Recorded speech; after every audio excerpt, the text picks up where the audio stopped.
1000 చేతులలో 500 ధనస్సులు పట్టుకుని 500 బాణాలని ఏకకాలంలో ప్రయోగించాడు పరశురాముడి మీద.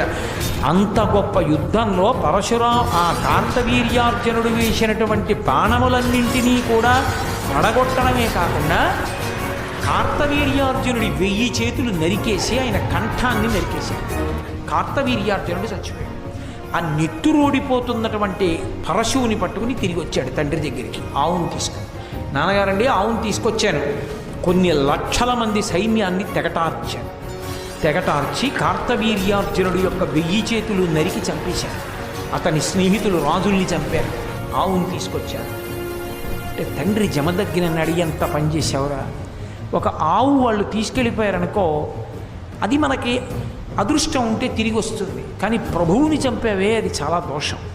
ప్రభువు విష్ణువాంశ సంభూతుడు, అంత గొప్ప చక్రవర్తి కార్తవీర్యార్జునుడిని చంపేశావే. ఇప్పుడు అటువంటి ప్రభువు మనకెలా కలుగుతాడు? బ్రాహ్మణునికి అన్నిటికన్నా ఉండవలసిన లక్షణం క్షమ, ఓర్పు ఉండాలి. కాబట్టి నీకు ఓర్పు లేదురా. ఓర్పు ఉండకపోతే ఆవేశం ఒకటే ఉంటే ప్రమాదం కదా బ్రాహ్మణుడికి.